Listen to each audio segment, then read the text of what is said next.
उपवास काळातील दुसरा रविवार 16 मार्च 2025. संत लूक लिखित पवित्र शुभवर्तमानातून घेतलेले वाचन. पेत्र, योहान व याकोब यांना बरोबर घेऊन येशू प्रार्थना करावयास डोंगरावर गेला आणि तो प्रार्थना करीत असता त्याच्या मुखाचे रूपांतर होऊन त्याचे वस्त्र पांढरे व चकचकीत झाले आणि मोशे व एलिया हे दोघे जण त्याच्या बरोबर संभाषण करीत होते. ते तेजोमय दिसले आणि तो जे आपले निर्गमन येरुशलेमात पूर्ण करणार होता त्याविषयी ते बोलत होते. तेव्हा पेत्र व त्याचे सोबती झोपेने भारावले होते, पण ते जागे झाले व त्यांना त्याचे तेज व त्याच्या जवळ उभे राहिलेले दोघे पुरुष दिसले. मग ते त्याच्यापासून निघून जात असताना पेत्राने येशूला म्हटले, गुरुजी, आपण येथेच असावे हे बरे. आम्ही 3 मंडप करू, आपणासाठी एक, मोशेसाठी एक व एलियासाठी एक. हे जे तो बोलला त्याचे त्याला भान नव्हते.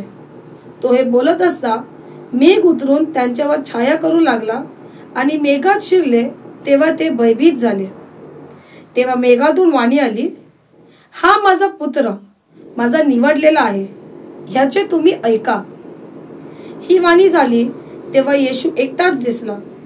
यावर ते गप्प राहिले आणि ज्या गोष्टी त्यांनी पाहिल्या होत्या त्यातले काहीच त्या दिवसात त्यांनी कोणाला सांगितले नाही. चिंतन. अब्राहमने परमेश्वरावर विश्वास ठेवला आणि त्याचा विश्वास त्याला नीतिमत्व म्हणून गणण्यात आला. म्हणजे तो विश्वास परिपूर्ण होता आणि त्या विश्वासामध्ये कोणत्याही प्रकारची खोट नव्हती.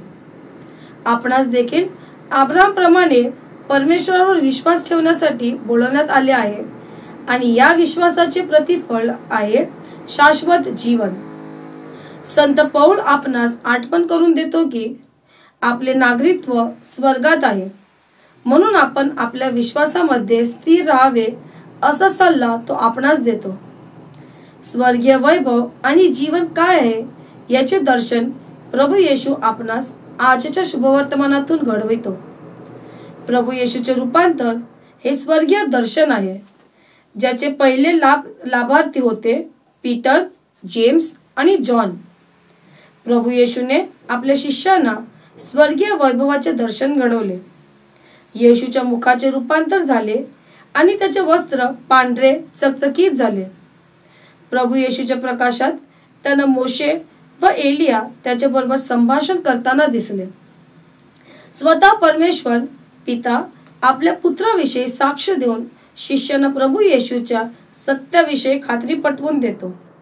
हा माझा पुत्र, माझा निवडलेला आहे, याचे तुम्ही ऐका. प्रभू येशूच्या दैवी प्रकटीकरणाच्या प्रकाशात शिष्य भारावून गेले, म्हणून पीटर म्हणाला, आम्ही 3 मंडप करू. पीटरला त्या प्रकाशाच्या क्षणिक अनुभवातच कायमचे तिथेच राहण्याची इच्छा जाणवली. आपणास देखील प्रभू येशूच्या दैवी प्रकटीकरणाचा अनुभव आला पाहिजे आणि त्यासाठीच आपले पाचारण आहे.